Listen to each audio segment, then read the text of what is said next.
fish on the downrigger.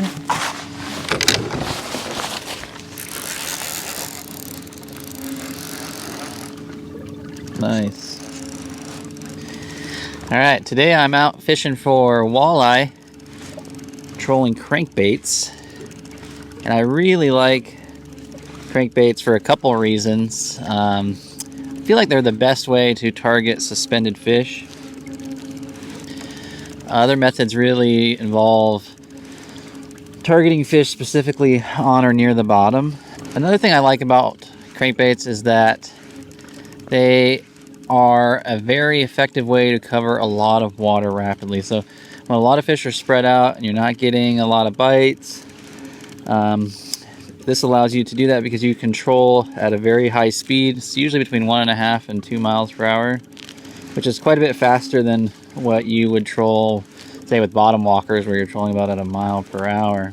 It's just a great search technique. If you're unfamiliar with a body of water, then it just lets you get out there and find those fish and cover a lot of ground. And here we go, nice fish, nice eater size walleye. There we go, got him. Cool. That was on the downrigger, a downrigger walleye. All right, you can see hit that size 9 flicker minnow. Nice eater size, like 14, 15-inch walleye. Now there are multiple ways that you can fish crankbaits for walleye. The easiest method, especially when fish are anywhere from 20 feet deep up into the shallows, is just to flat line. Essentially just go out, drop your crankbait, depending on what model you have, anywhere from 50 to 100 feet behind the boat, and troll. Simple, easy, very effective, especially in summertime and spring when those walleye move up shallow. Now today the walleye are out feeding deep and suspended, anywhere from 40 to 60 feet deep in 65 to 70 foot of water. And so here you can see my downrigger bowl. These are walleye scattered throughout the water column from 40 feet down to the bottom, 65 feet of water. Very different from Midwestern walleye fisheries, where they typically occupy the upper 40 foot of the water column. There are multiple ways to target walleye at depth when they're feeding like they are today, and one is a downrigger. A downrigger makes it very easy to get down and target those fish at depth, at a very precise depth. And the nice thing is too, is you can present a very small presentation, so you don't have to be running a giant crankbait if you want to target those fish, because they might be keying in on a smaller prey base on that day. So what I've done here is, I know, using an app called Precision Trolling, I know approximately how deep this crankbait will dive with 75 feet of line out. So I let out 75 feet first. It dives about 15 feet with that much line out, and then I'm going to drop this down to 50 foot, the downrigger ball. That way the lure will be going along at around 65 feet deep, and I'm in about 65 foot of water, so it's going to be going right down along the bottom, right along in the face of those walleye that are hanging out tight to the bottom here. And what I do is I look, you can see the vibration action on that rod tip. A lot of times when you get those smaller walleye, you won't detect them as easily. So I'm always looking over, checking that tip, make sure it's kind of thumping a little bit and kind of got a little bit of a vibration to it. Now this is opposed to what I'm doing on this rod, where I am using a 2-ounce inline weight. I'm going to bring this one up because I just want to check it. I thought I got hit. I want to make sure it's not all messed up. I can feel the vibration, so it should be in pretty good shape. So on this one, you can see I have a little clip snap-on weight that I can just squeeze off and then continue to reel in. I'm using an app on my phone called Precision Trolling, which allows me to calculate the depths at which I'm targeting at various speeds with line out and with a 2-ounce weight. And a very common technique this is adopted from the Great Lakes is to let out 50 foot of line and then snap in a 2-ounce weight and then continue to let out line.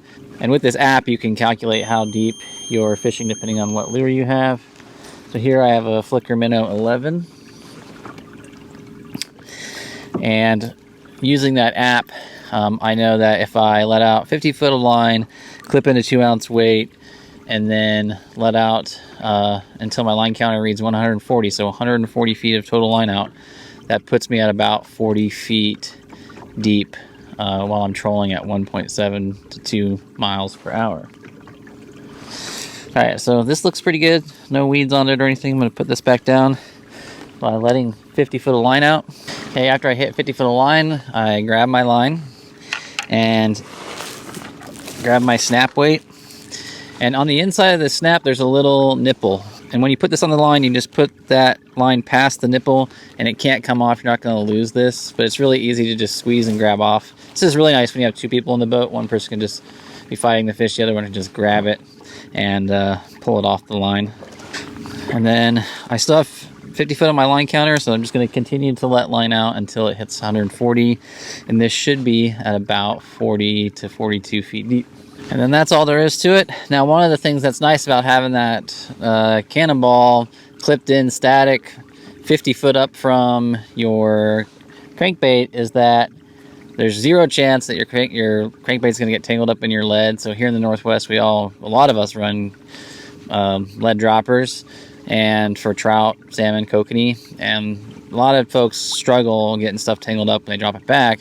But also having that 50 foot really allows that crankbait to move around, to search and hunt without the interfering influence of the weight.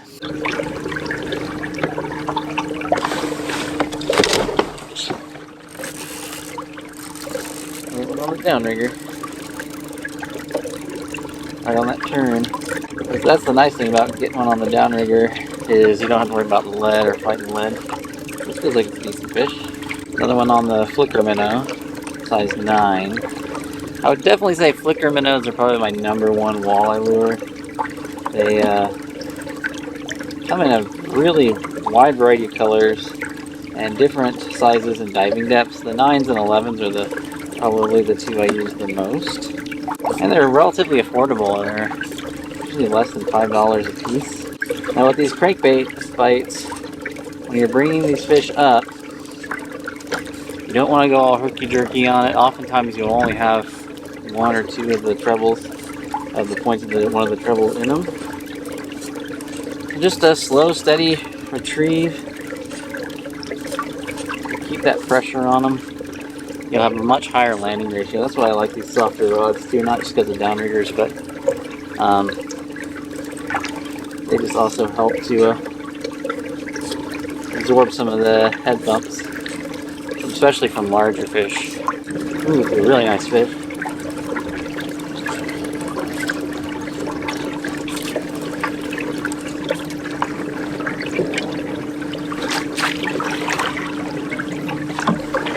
Perfect eater size.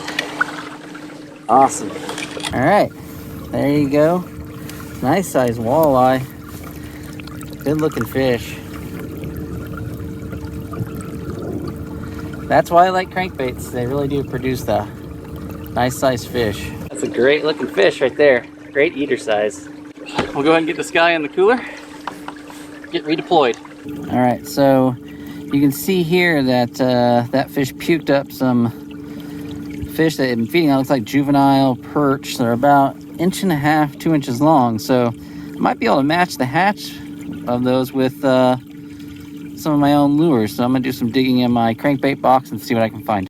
Now, one thing you're gonna need is a diversity of lures in different sizes and different dive depths, especially when you're fishing flatlining in the spring. You know, sometimes I'm targeting walleye in just 5 or 6 foot of water over the top of shallow weed beds, and a little 2 to 3 foot diving smash shad is where it's at in a variety of different colors. Crawfish, some of the Matsuo shallow diving cranks work really well too.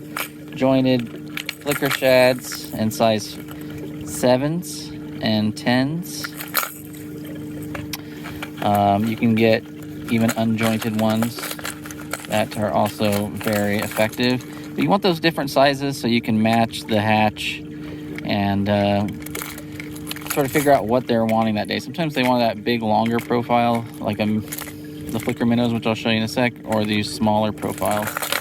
Now, these longer, sort of minnow-shaped crankbaits are sort of my favorites, especially for long lining, and even when I'm out here on the downriggers and running with the snap-on weights.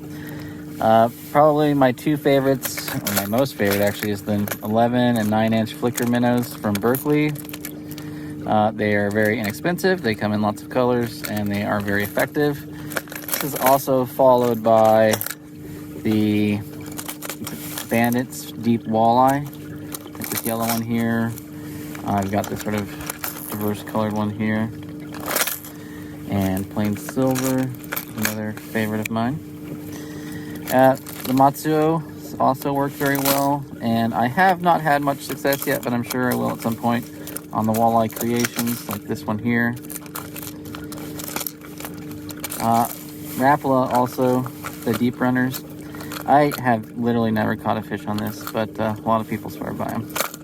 They're also like 2 or 3 times as expensive as all the other lures here, so I really recommend if you're just getting started, just get a handful of, you can go spend 20 bucks and get 4 or 5 flicker minnows and be on your way to success.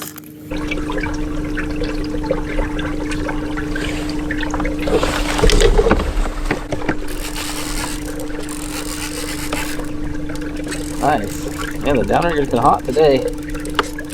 That's pretty typical though for walleye trolling. One rod sometimes catch most, if not all, the fish for the day. That's just how it goes. You can try and duplicate the exact same lure and depth on another rod, and you will still just end up getting all or most of the fish on another rod.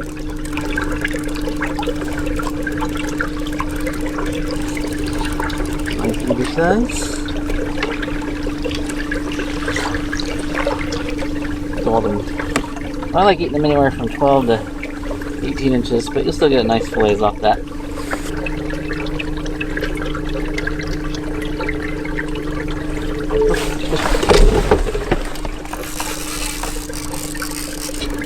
Another walleye. Nice. Cool. That's a half limit. I love catching these little like 14-inch walleye, and they taste so good. I do bleed my walleye, but I'll bonk them off the camera here.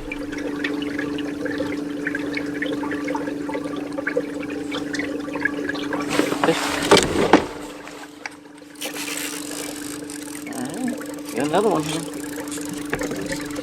Same rod.